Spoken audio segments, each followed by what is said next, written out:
તમે જિંદગીમાં કોઈને પણ પોતાનો જરૂરી હિસ્સો ના બનાવશો, કારણ કે જ્યારે એ માણસ બદલાઈ જાય છે ત્યારે તમે એનાથી નફરત નથી કરતા, પરંતુ પોતાની જાત સાથે જ નફરત કરવા લાગો છો. એટલા કમજોર ના બનો કે કોઈ તમને તોડી શકે, પરંતુ એટલા મજબૂત બનો કે તમને તોડવા વાળા જ તૂટી જાય. દરેક કોઈને તમારા દિલમાં એટલી જગ્યા આપો જેટલી એ તમને આપે છે, નહીતર પછી કાં તો તમે રડશો અથવા તો એ વ્યક્તિ તમને રડાવશે.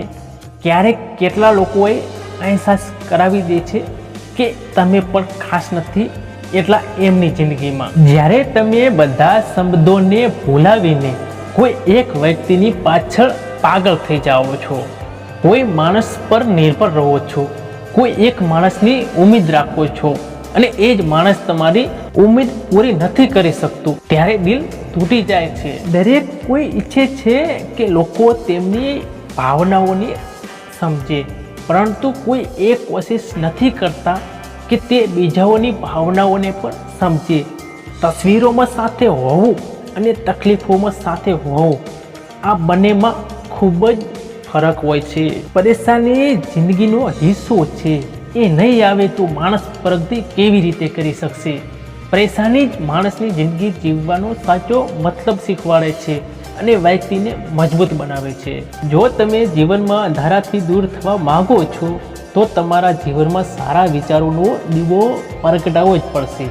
જો તમે ઈચ્છો છો જીવનમાં ક્યારેય નારાજ ના થાવ તો તમારી કમજોરી ક્યારેય કોઈને ના બતાવશો, કારણ કે અહીં લોકો કમજોરીનો જ ફાયદો ઉઠાવે છે. જિંદગીમાં જ્યારે જ્યારે કોઈના સાથની જરૂર પડી છે ત્યારે હંમેશા હું એકલો પડ્યો છું. કોઈ એકલો હોય તો એ ન સમજવું કે તેને કોઈ પસંદ નથી કરતો, પરંતુ તે દુનિયાને સારી રીતે જાણી ચૂક્યો છે. જિંદગીની સફરમાં ખાસ એટલું શીખ્યું છે કે અહીં સહારો કોઈકને જ આપે છે, બાકી ધક્કો આપવા માટે બધા જ તૈયાર બેઠા છે. પરાયાને પોતાના બનાવવા એટલા મુશ્કેલ નથી હોતા જેટલા પોતાનાઓને પોતાના બનાવવાના હોય છે. લાગતું હતું કે જિંદગી બદલવામાં વાર લાગશે, પરંતુ ક્યાં ખબર હતી કે બદલાયેલા લોકો જ જિંદગી બદલી નાખશે. દેખાય તો બધા જ અહીં માણસો છે, પરંતુ ફરક એટલો છે કે કેટલાક ચકમો આપે છે અને કેટલાક ચકમોને ભરે છે. જે લોકોને શબ્દોની કદર હોય છે એ લોકો મનાવાથી પણ માની જતા હોય છે. જેમને શબ્દોની કોઈ કિંમત જ નથી હોતી એ લોકો નાની નાની વાતોમાં પણ શબ્દોને તોડી દેતા હોય છે.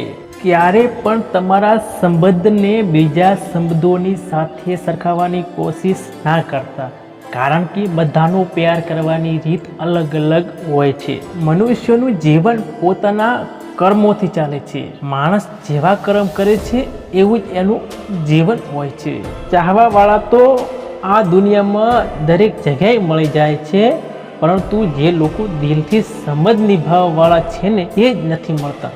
મૌન રહેવું એ એક સાધના છે અને જોઈ વિચારીને બોલવું એ એક કળા છે. એ ભૂલો ખૂબ જ દર્દ આપે છે, જે ભૂલોનો માફી માંગવાનો સમય નીકળી ગયો હોય. તમારી આજની મહેનત તમારા કાલના સપનાઓની ચાવી છે. તો મિત્રો, તમે વિડીયોની અંત સુધી આવી ગયા છો તો વિડીયોને લાઈક, શેર ને સબસ્ક્રાઇબ કરી દેજો. મળીશું નવા વિડીયો સાથે. ત્યાં સુધી જય માતાજીને, જય મુરલીધર.